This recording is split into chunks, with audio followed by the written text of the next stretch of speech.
The universe is not outside of you. Look inside yourself. Everything that you want, you already are. These words, whispered by the mystic Rumi 8 centuries ago, carry a secret that the modern world has forgotten.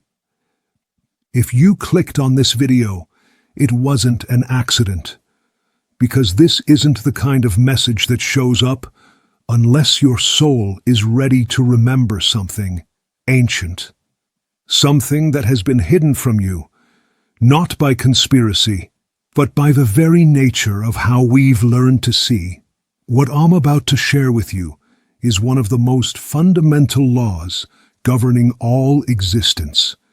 It's called the Law of Divine Oneness, and once you truly understand it, nothing will ever look the same again. Look around. Everywhere you turn, there's separation, division, us versus them, you versus the world. You scroll through your phone and see hatred between strangers. You watch the news and witness nations at war. You sit in a room full of people and feel utterly alone. You give your heart to someone only to have it shattered by betrayal. The modern world has taught you a lie so fundamental, so deeply embedded in every institution, every relationship, every thought you think, that you've never questioned it. The lie is this: you are separate. You are taught you are alone because a connected soul cannot be controlled. You are taught you are small because an awakened being cannot be diminished. You are taught you are powerless because someone who knows their true nature becomes unstoppable. And perhaps in this moment, as you listen to these words, you feel that ache of separation more deeply than ever. The loneliness that sits in your chest, the exhaustion of carrying your burdens alone, the confusion of living in a world that seems to have forgotten love. If that's you, if you're tired of feeling disconnected from everything and everyone around you, then what you're about to discover isn't just knowledge. It's remembering. The Law of Divine Oneness, it's the first and most fundamental of all universal laws. It states something so simple, yet so profound, that mystics have spent lifetimes contemplating its depths. Everything in existence is connected. Every thought, every breath, every particle of matter. Not metaphorically, not philosophically, literally. Imagine for a moment dropping a single pebble into a perfectly still pond. Watch as circles of energy ripple outward, touching every shore, moving every lily pad, disturbing every reflection. The pond doesn't divide the ripple from itself. The pond is the ripple, expressing itself as movement, as change, as touch. You are not the pebble. You are not even the ripple. You are the pond itself, experiencing what it feels like to be a stone dropped into stillness. This is not poetry. This is the deepest truth that quantum physicists are now proving in laboratories, that mystics have known for millennia, and that your heart has always whispered to you in quiet moments. The ancient Hermetic texts called it, as above, so below, as within, so without. The Vedic scriptures proclaimed, Tat Tvam Asi, thou art that. Indigenous cultures worldwide have always known, we are not separate from nature. We are nature, experiencing itself subjectively. But here's what makes this law different from everything else you've been taught about spirituality. This isn't about transcending your humanity. This is about finally, fully embracing it. Now I know what you might be thinking. And if you're thinking it, these questions are sacred. They deserve answers, not platitudes. If we are all one, then why do I feel so alone? If everything is connected, why was I hurt by someone I loved? If there's only divine unity, why is there so much suffering in the world? These aren't obstacles to the law of divine oneness. These questions are the law expressing itself, trying to understand its own nature through your experience. You see, consciousness had to forget its unity in order to experience it. The wave had to believe it was separate from the ocean in order to know the joy of returning home. Your pain, your loneliness, your moments of deepest suffering, these aren't evidence that you're broken. They're evidence that you're whole, experiencing what it feels like to forget wholeness, so that remembering becomes possible. When someone hurts you, you are experiencing what it feels like for consciousness to wound itself. When you feel alone, you are feeling what the universe experiences when it dreams of separation. When you love, despite the pain, you are the cosmos remembering its own infinite compassion. This doesn't minimize your pain. This doesn't mean you should accept abuse or bypass your very real human need for boundaries, safety, and discernment. It means your pain matters because you matter, and you matter because you are the very fabric of what is, temporarily forgetting its own magnificence. Let me show you how this law operates in ways you can observe, test, and experience right now. The quantum level. Scientists have discovered something extraordinary called quantum entanglement. When two particles become connected, they remain connected across any distance. Change one particle, and the other responds instantly, faster than light could travel between them. Einstein called it spooky action at a distance. Indigenous elders called it Tuesday. Your body is made of trillions of these particles. Every breath you take contains atoms that were once part of stars, dinosaurs, and every human who ever lived. You are not just connected to everything. You are everything, wearing the temporary costume of your name. The biological level. Your heart creates an electromagnetic field extending up to 8 feet around your body. This field carries information about your emotional state and synchronizes with the fields of others. When you walk into a room, you're not just bringing your personality. You're bringing a broadcast that every nervous system around you can detect.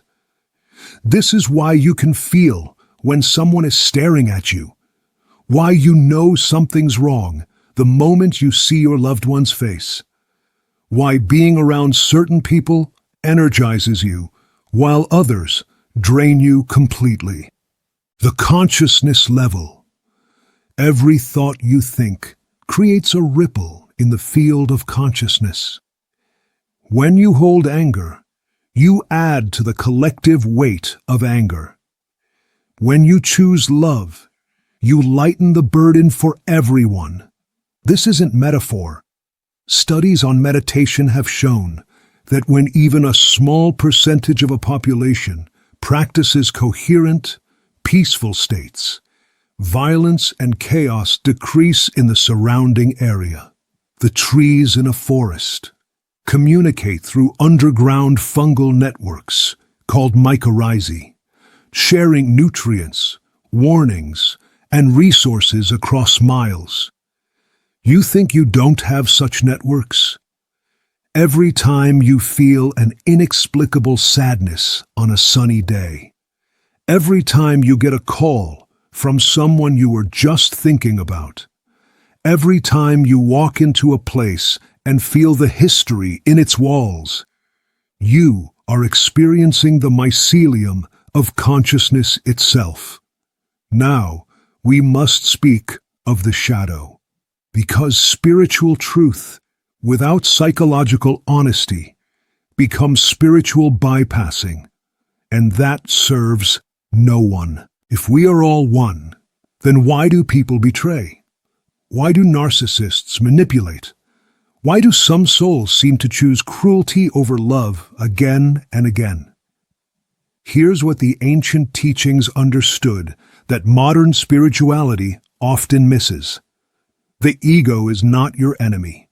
The ego is consciousness experimenting with what it feels like to forget its true nature. Some souls incarnate to play the role of the wound. Others come to play the role of the healer. But both the wound and the healer are movements within the same infinite consciousness, exploring every possible variation of itself. This doesn't mean you tolerate abuse. It doesn't mean you excuse harmful behavior. It means you see the frightened child behind the mask, and you choose love, even if that love looks like walking away. True oneness includes fierce compassion. It includes saying no.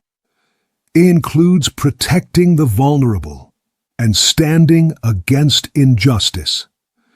Because when you harm another, you harm yourself. And when you allow yourself to be harmed unnecessarily, you teach the collective that love is weak. The law of divine oneness doesn't ask you to be a doormat to prove your spirituality.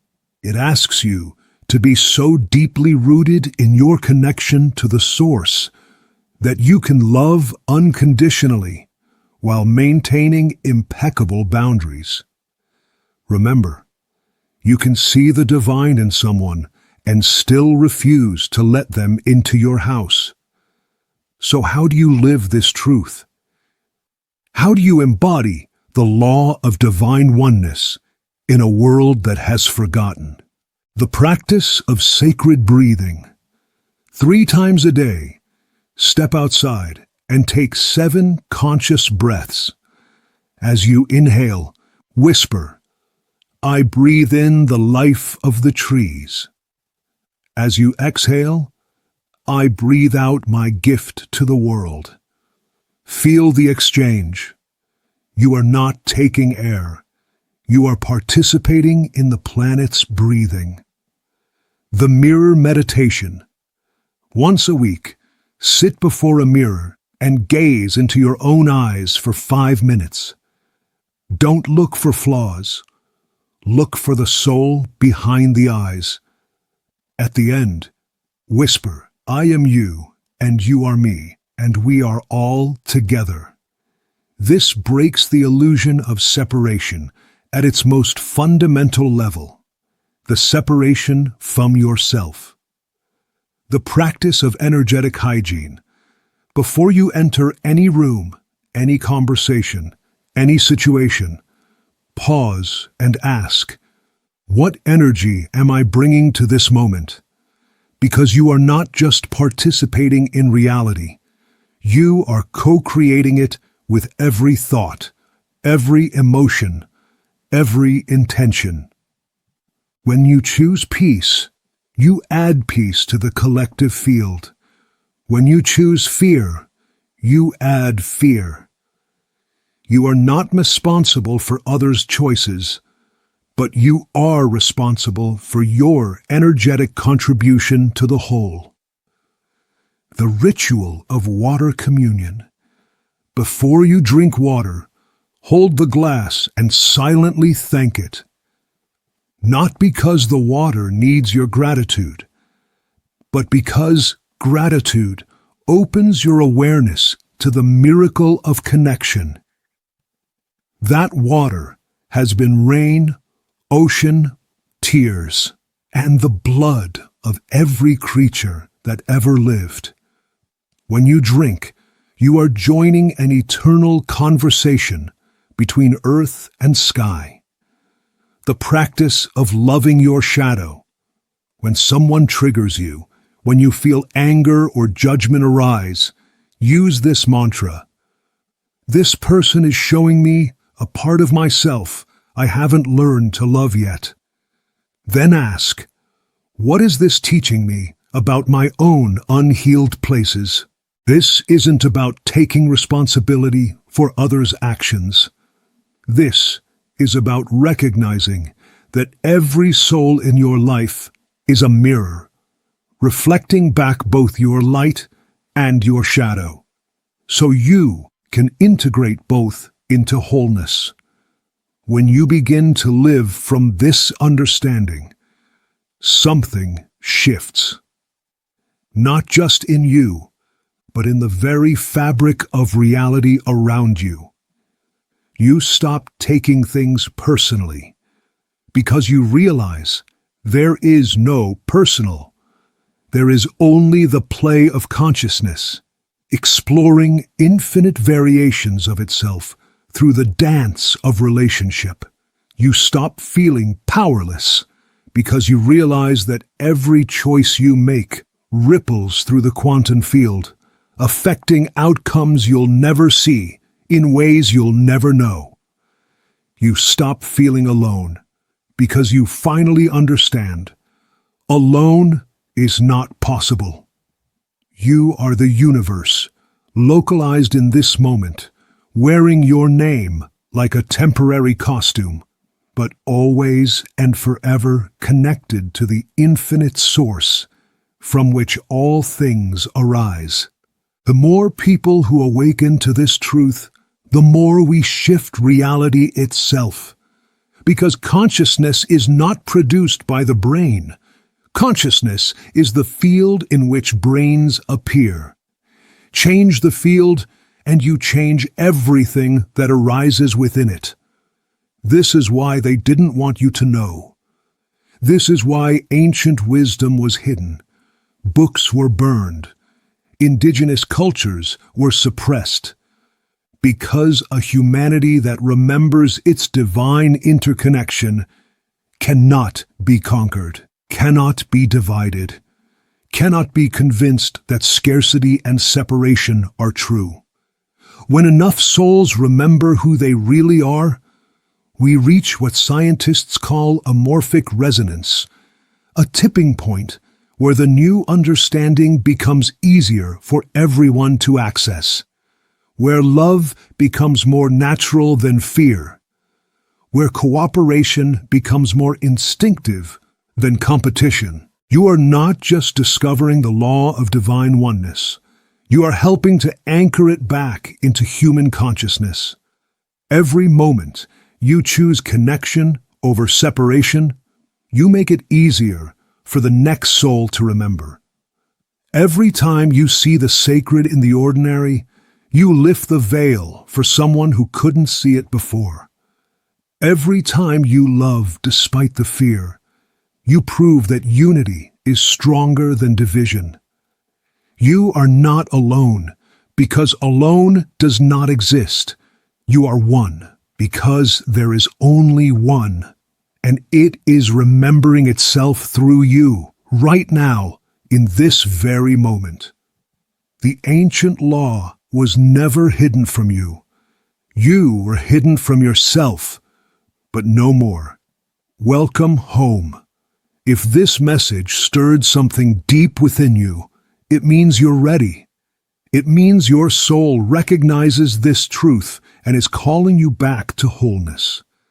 I invite you to participate in something sacred.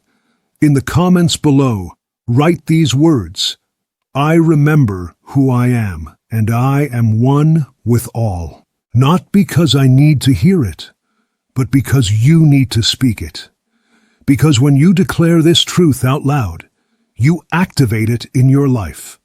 You join your voice to the chorus of souls who are awakening, who are remembering, who are choosing unity over separation.